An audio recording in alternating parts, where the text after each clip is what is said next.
Hello everyone, welcome to my channel Middleware Technologies. Today we are going to look at how we can build an application using the JakartaEE WebSockets API. So here in this demo, we are trying to build a very basic real-time data feed application that will provide the customer with price and volume data using the JakartaEE WebSockets API. So let us see how we can implement this in this video. So let us try. Let me give you information on the test environment that currently I have. So I have OpenJDK, which is used to do the compilation of the Java code, and I have Eclipse Glassfish server, which I'll be using to deploy my WebSocket application. And Maven is used to build the application, package it, and deploy to the server. And then we will be using the VS Code editor in order to update, work with our code. Let us try to understand about what are WebSockets. So in a traditional HTTP request, as we know, like whenever a HTTP request is sent, connection is established, and the server, as soon as the server sends a response to the client, the HTTP session is closed. So that is a standard HTTP request response protocol that works in a web. But coming to WebSockets are a communication protocol that enables full duplex communication, that is a real-time communication between the client and server. So in this protocol, once a connection has been established on a TCP TCP layer, this connection is persistent, and the client and server can communicate or send data to each other in this full duplex communication layer which has been established. So that is the main difference between the standard HTTP protocol and the WebSockets. Now, so here in this demo, like I'm going to use a very basic example that I took from JakartaEE tutorial. So I'm going to modify it according to my requirement in order to just deploy it onto the Glassfish server. Okay, so let us now go into our procedure in order to implement this application. So as a first step, we need to ensure that the following prerequisites are installed. So as I said, like I have the following OpenJDK installed. So let me show you. So I have 17.0.13 installed on my machine, the JDK version, and this is the Maven that I have installed on my machine, 3.9.1. And I have already downloaded and installed the Glassfish application server from this portal, wherein you will be able to get the Glassfish application server. And once you have downloaded, you need to ensure that the path variable is updated to the bin directory of the Glassfish server.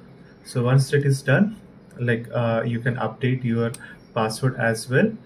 So this is the location on wherein my password property file is present. So I have updated it with the following. So this is the password that we'll be using to log into the admin console of the application server. So once the installation and configuration has been completed, you can just start your application server using the following command. So I have already got it running, so that is why it is failing. But in your case, like you will be able to start it properly.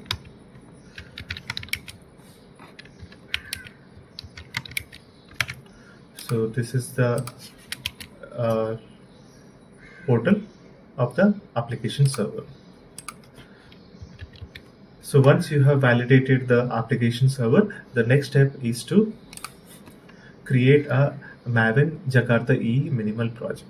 So here, like we will be using the template arch type project in order to create our JakartaEE project template, and we will be modifying it as per our requirement. So let me copy this command.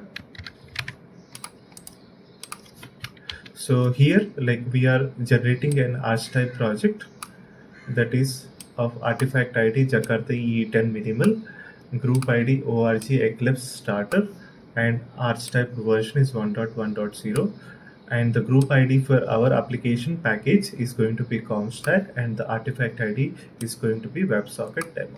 So let us try to create this project.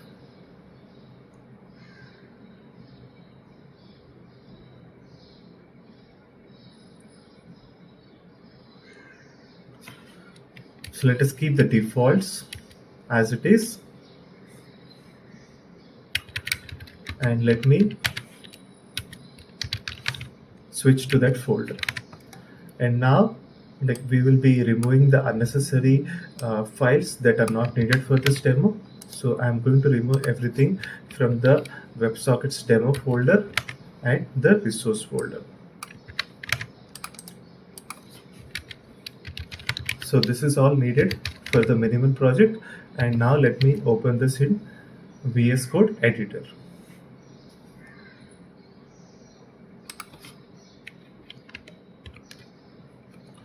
So here we will be trying to update our code.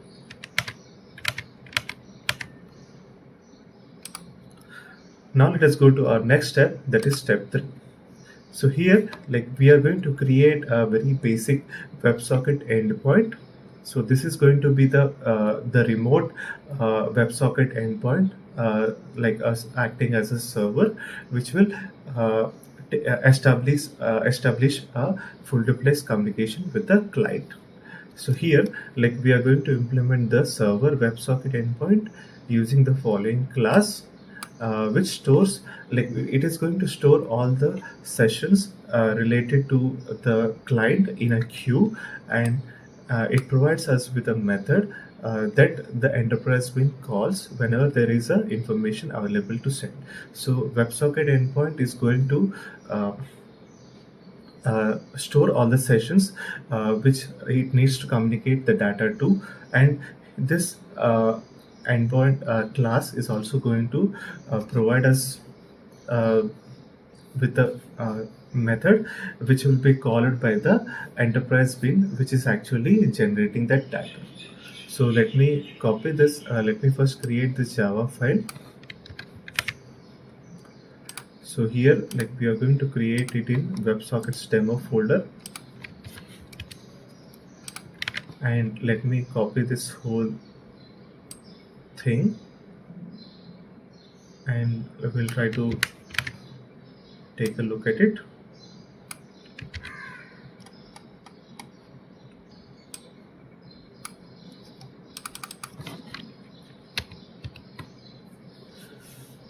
So here, as you can see, like we are using the Jakarta WebSockets API library. So this is the library that we need to import in order to use the features of the WebSockets API. So in order to convert a class into a server WebSocket endpoint, we need to annotate it with the server endpoint. So, and we need to pass the context root, the URL pattern for our WebSocket. So once that is done, like we are creating a logger object which we'll be using in order to log our data into the application server. And here, like as you can see, there is a static queue object that we are creating, which stores the concurrent list of queue sessions. So it is basically going to store the WebSocket session objects in the queue. Okay, so once that is done, like this is the method that is going to be called by the enterprise bin. The enterprise bin is the one that is going to generate the data, which will be which is going to be the real-time data which we will be sending further to the client. Okay, so once this method is called from the enterprise bin, it is going to send the price and volume data, and here like we are getting the sessions that are stored in the queue, and we are going to uh, pass each session that message that we have received from the enterprise bin. So that is done using the get basic remote. We are going to get the session remote, and we are going to call the send text method of that remote session. So once that is done, we are logging the information of the message that we have sent. And if there is any issue with the communication, like we are going to log that stack trace using this logger. And you can see like for this server server endpoint class that we are going to uh, like we are implementing, we need to override all these methods, that is open connection, using the at on open annotation, wherein it will add the session whenever there is a request is coming from the client. It is going to add that session into the queue, and it is going to log the connection has been opened. And similarly on close annotation, it is going to call this close connection whenever a session or is closed. It is going to be removed from the queue, and it is going to log it into the logger. And on any error, like it is going to remove that session, and it is going to log it into the logger using the following string. So this is very basic server endpoint, WebSocket endpoint that we are implementing in this demo. Now let me go to my documentation. Now let us go to our next step, that is create enterprise bin class. So before getting into the details of what exactly we are implementing in this, so let me copy this uh, price volume bin class,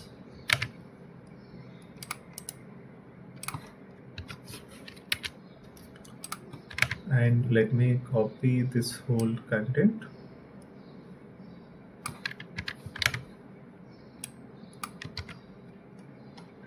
So as I said, this enterprise bin class is the one that is going to generate our data. And here, like we are using the random in order to generate some random price and volume data, and we are going to use this logger in order to log our information to the application server.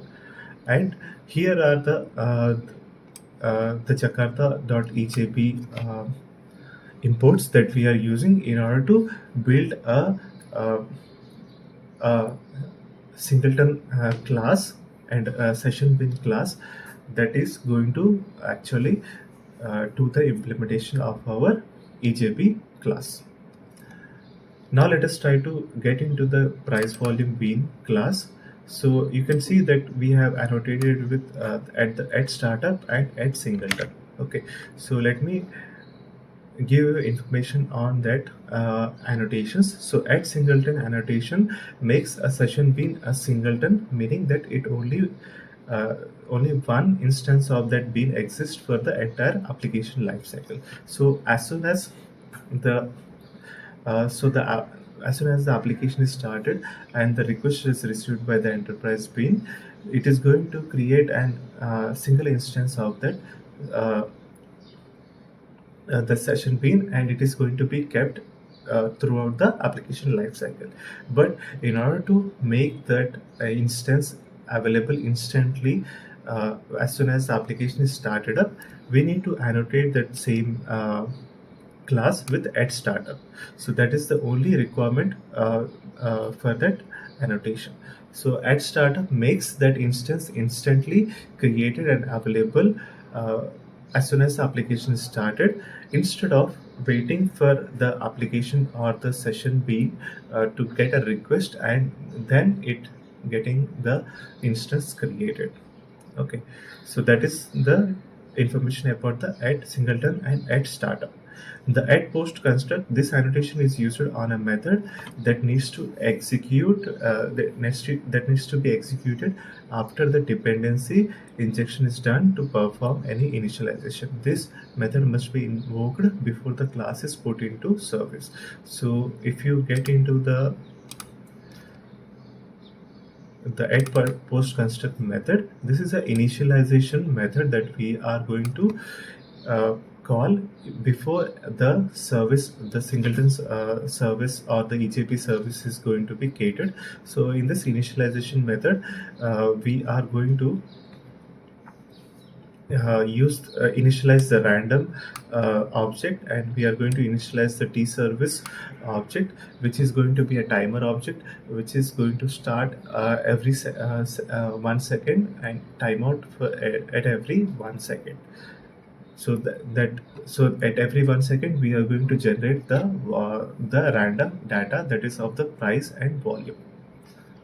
So this is the core service that is going to be generating our data at every 1 second. It is going to generate the price and volume data using the random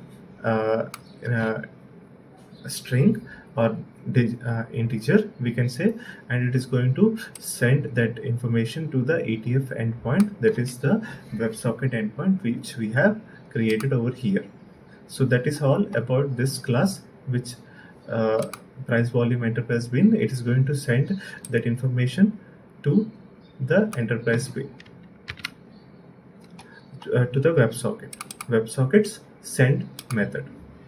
This is the send method. Okay, so that is all about the Java classes. So now let me go to my documentation, and now let us create our CSS file. So this CSS file is going to style our the end user response HTML file. So here, like, we will be creating this CSS file in the following location: web app resources CSS. So let me create that folder. So in your web app, we are going to create a resources folder, and in this I'm going to create the CSS folder, and in this CSS folder we are going to create the default CSS file. So let me remove the space at the end, and now let me copy this content. So there is nothing to explain in this. So this is very basic CSS file that we are going to use in order to style our data. But in case you are not using this, that is also fine. Like, you will be able to get the data, but it is not going to be like styled. So now, once the CSS file is created, the next thing is to create our index.html file. So here, like, we are going to create this index.html file in the web app folder, and let me copy this content for the index.html file, and I'll try to explain what exactly we are doing in this video, in this class.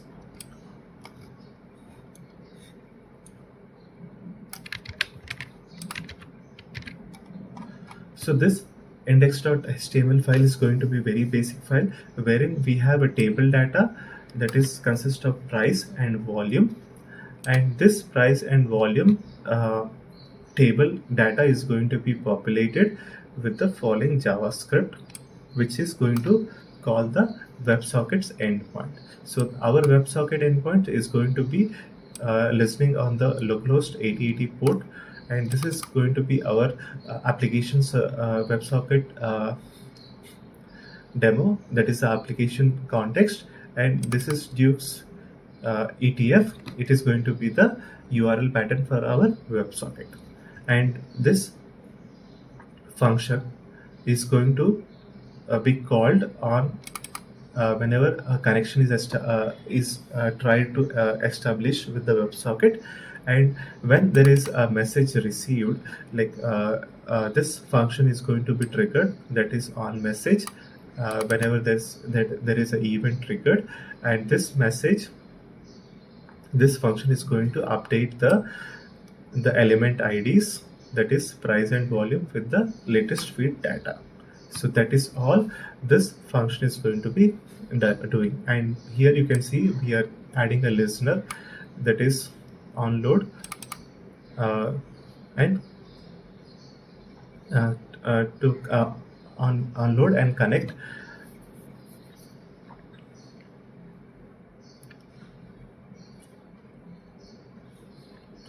Okay, so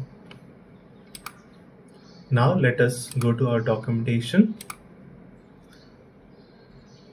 Now the next step is to update the pom.xml file. So here I'm going to update my pom.xml file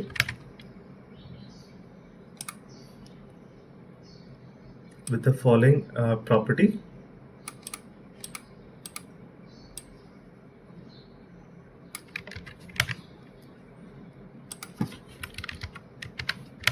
And we need to update our build plugins with the following plugin. So I'm going to copy this and copy it into the plugins section. So this is the plugin, that is org. Let me show you. org.codehouse.cargo. This is a plugin that we are going to use in order to automatically deploy the applications, the application to the Glassfish application server, and it contains the configuration related to the Glassfish application server, like basically the instance or the domain wherein we need to deploy our application. So that is all about the pom.xml file. So once that is done, the next step, that is step 7, is to build and package and deploy our application. So let me open a terminal.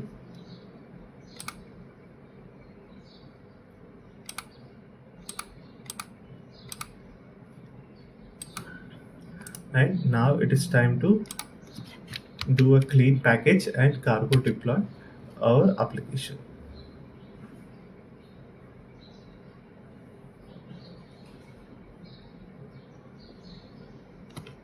So the application is deployed. Now let us go to our documentation, and now let us try to validate our application, that is step 8, using the following URL.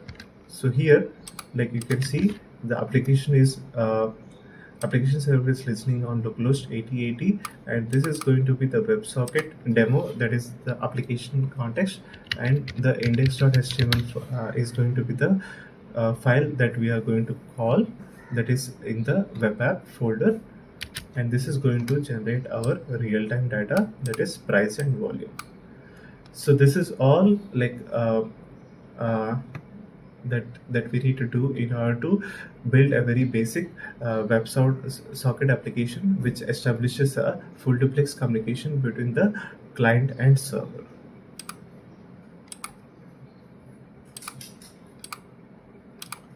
So this is all I wanted to show you in this video. Thank you all. Thanks for watching this video, and you guys have a great day.